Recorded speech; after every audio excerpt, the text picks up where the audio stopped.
सतपुड़ा के घने जंगल में बहुत सारे भूत रहा करते थे। सुनने में तो ऐसा आता है उस जंगल में भूत ही पेड़ बनकर खड़े रहते हैं और जो भी इंसान उस पेड़ के पास जाता है पेड़ की शाखाएं बढ़ने लगती हैं और एक ही झटके में उसकी गर्दन दबोचकर मार देती हैं और उसके बाद उसका खून पी जाती हैं, जिसके डर से कोई भी इंसान उस जंगल में प्रवेश नहीं करता। जब बहुत दिन से इंसान जंगल में नहीं गए तो सभी पेड़ वाले भूत भूख से कराहने लगे और आपस में बात करने लगे। हम लोग अपनी भूख कैसे मिटाएं?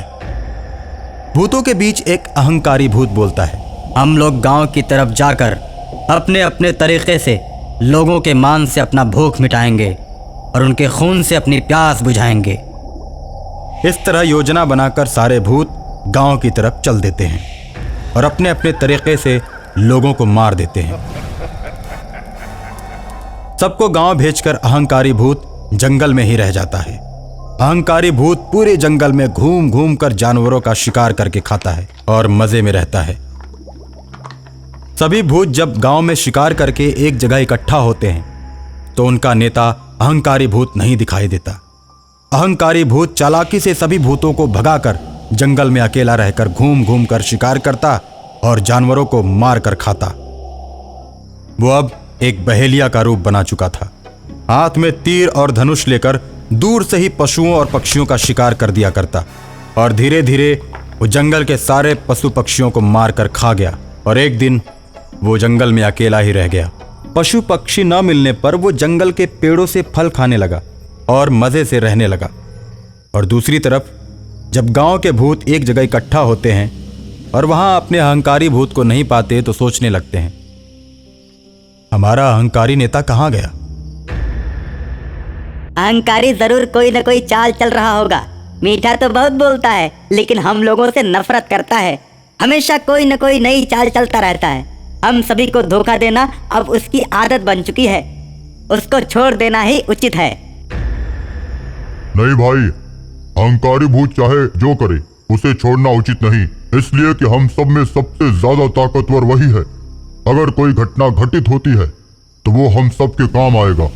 दूसरे भूत के कहने पर सभी उसकी बात को मानते हैं और अहंकारी भूत की खोज में निकल पड़ते हैं। गांव में वो कहीं नहीं मिलता तो फिर सभी जंगल की तरफ निकल पड़ते हैं। सभी भूतों को जंगल की तरफ आते हुए अहंकारी भूत देख लेता है और उनसे कहता है, ये पूरा जंगल हमारा है, अब तुम लोग गांव की तरफ ही जाकर रहो। ऐसा है कि हम लोगों की जनसंख्या बहुत अधिक हो चुकी है, एक जगह सभी का रहना ठीक नहीं। तुम लोग भी अपना अपना गांव बांट लो और एक एक गांव में एक एक भूत हो जाओ, उसके बाद सब मजे से रहेंगे। नहीं अहंकारी भाई, एकता में ही बल है। अगर कोई भी मुसीबत आएगी तो हम सब एक साथ मिलकर उसका मुकाबला करेंगे। ऐसे जब हम लोग अलग अलग हो जाएंगे तो हम कमजोर पड़ जाएंगे। अब तुम हमें सिखाओगे, भूत कभी भी कमजोर नहीं होता। हम लोगों की शक्तियों का कोई अंत नहीं। हम लोग अकेले ही इस दुनिया से काफी ज्यादा ताकतवर हैं। फिर मुसीबतों का सामना करने में डर कैसा? जैसी मुसीबत आएगी हम उसका सामना करेंगे। परेशानी आने पर हम एक हो जाएंगे। नहीं, आज हम तुम्हारा कहना नहीं मानेंगे। हम लोग तुम्हारे साथ ही रहेंगे। ठीक है, तो फिर जंगल में आ जाओ। और इस तरह सभी भूत फिर से जंगल में रहने लगते हैं और पेड़ का रूप धारण कर लेते हैं।